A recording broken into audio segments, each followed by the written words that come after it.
Hey Brewers, I'm here with Steve from Hoppy Days, and he's got some malts and hops to talk us through. Tell us about the sort of impact and effect they're going to have on your brew.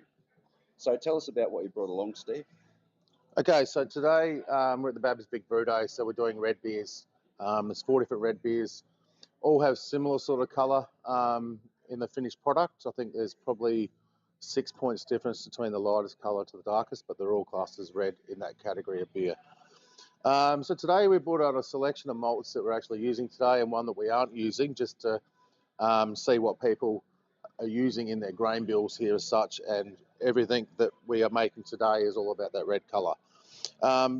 So traditionally, base malt is 60 to 90% of your grist, can be 100% depending on your style of beer.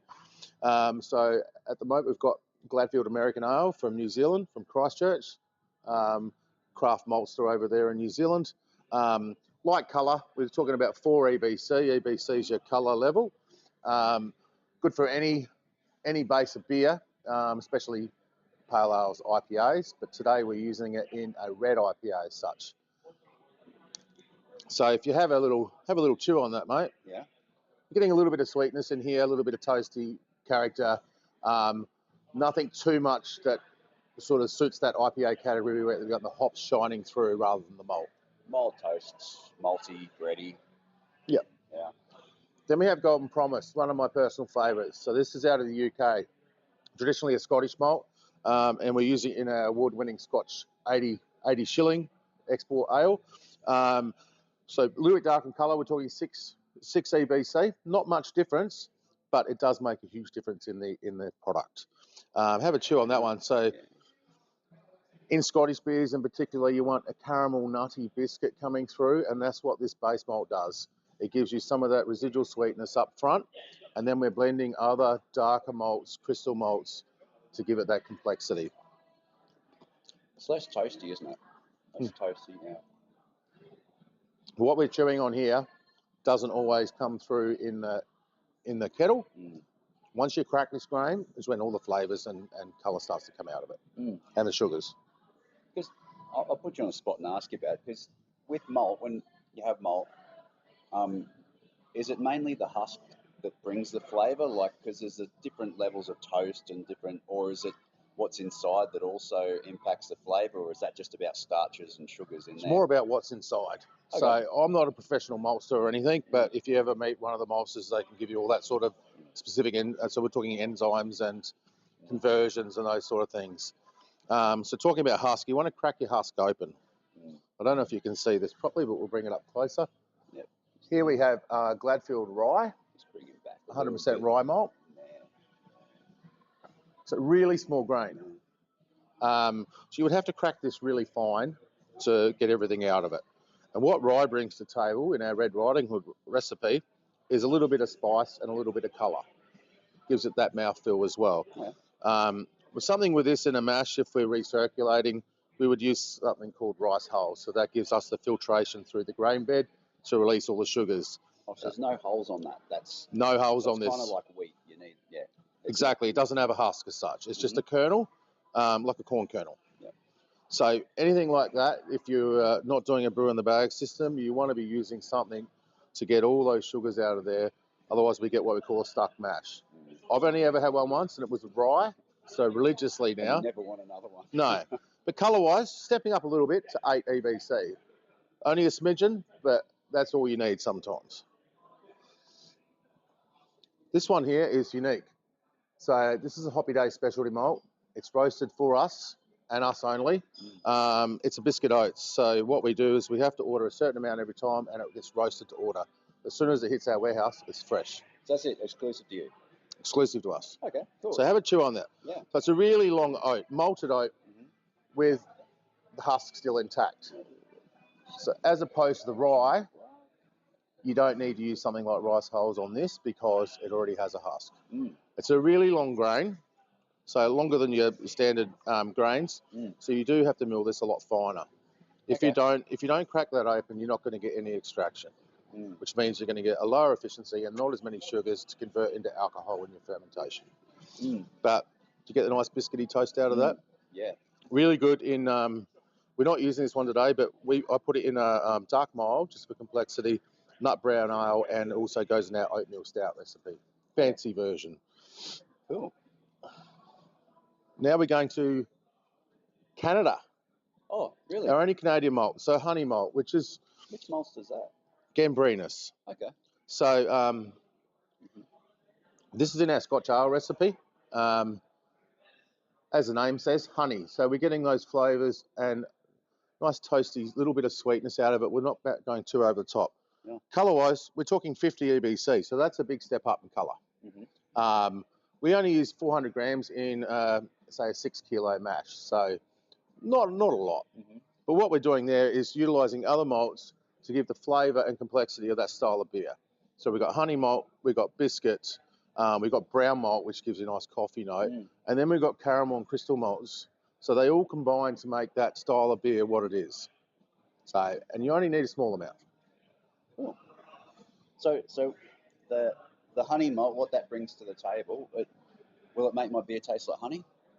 Not necessarily, no. No. No. Is it a sweetness or body? It's got a little bit of sweetness in it, but it's designed, say if you use it in a pale ale, just to give that little bit of sweetness without using a crystal malt. Mm-hmm. If you don't like that style and being sickly sweet, it's sort of more balanced. Oh, okay. Yeah. So a more subtle version. Exactly. Yeah, okay. And there's other ones you can use, like toffee from Gladfield, which is lighter in colour. Gives a little bit of toasty biscuit without the sweetness. Okay. Yeah. Cool. Voodoo is another one from our friends at Voyager down in Griffith. Yeah. This is an interesting malt because it's classed between European style of melanoidin and aromatic. It can also give off some biscuit notes. It's a really interesting malt. One of my favourites is Chew On. Here we're getting toasty straight up front. We do a darker version, which is really intense, which we would use in, say, some Belgian beers like quads and doubles and those sort of things. Yeah. So once again, small amount, maybe 2 to 5% in the grist is all you need for those characteristics to come through. Okay. So there's no right or wrong answer. It's whatever you like. And that's the thing about making recipes. If we're talking about making it and entering competition and we're making it to that style, as you would know being a judge, Simon, it's got to be this level of alcohol, this colour, this amount of bitterness, and then we're using those characteristic ingredients to make our beer as perfect as we can. Yeah. Yeah, cool. Okay, now we're going Shepherd's Delight from New Zealand, Gladfield again. This malt in particular was designed for a brewery down in Victoria, Mountain Goat, and they put it in their Hightail Ale. So it's a spin-off of a European variety called Cara Aroma, and there's other sort of red-coloured malts out in the market. But we're getting out of this, Simon, we're getting like cola nut and like fortified notes you would get in a port or a muscat or something like that. So it's really deep and it's really rich. Once again, only a small amount is required, and it gives it that beautiful red colour. So this goes in a lot of red beers, especially multi styles. Yeah, we're getting a bit darker in colour, aren't we? Then? That's up there. What are we talking in colour on that one? 300 EBC. 300 EBC. So as opposed to 4 or 5 for your base malt. Some recipes you might only use 100 grams of this, and then it'll get to where you need it to. Yeah, it's coming out. I'm getting those sort of dried fruit and cola off Yep. that, yeah.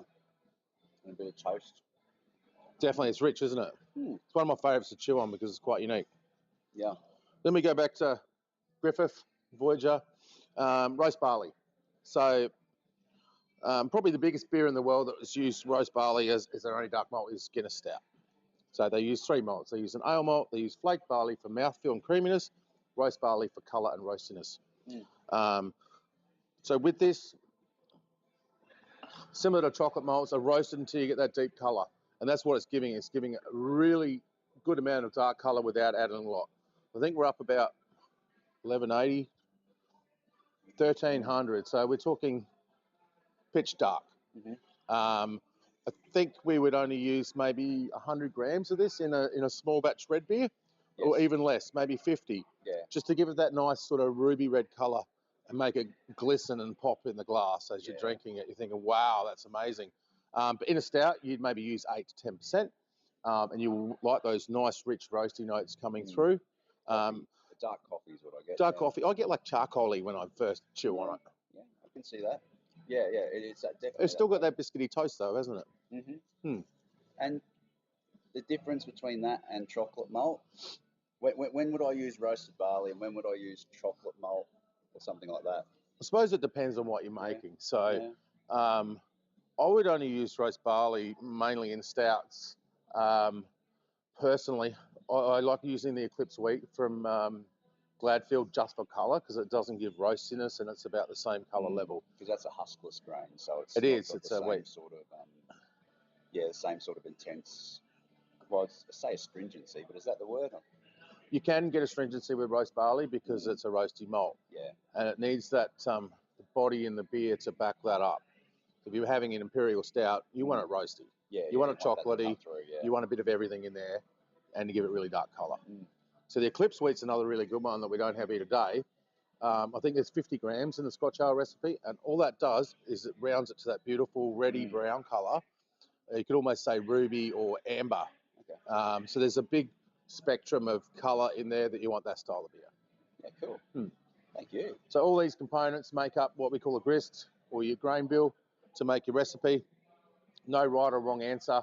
If you're just starting out brewing, Hoppy Days has a lot of different recipes that you can look at per style, colour, country, etc. That gives you a good base to get you started.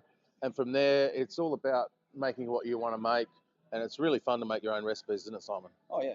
So, and that's what I do. Like when I want to make something new that I haven't done before, I'll usually go to Hoppy Days website, get the recipe, ingredients there, or I'll get online and look for a magazine or something like Exactly. Beer and Brewing or something. I don't like to wing it. I like to get something that I know is tried and true to get started with. Yeah, and there's no right or wrong answer. It's what you like. We're there as advisors, so we've made all the mistakes, so you guys don't have to do it. Absolutely.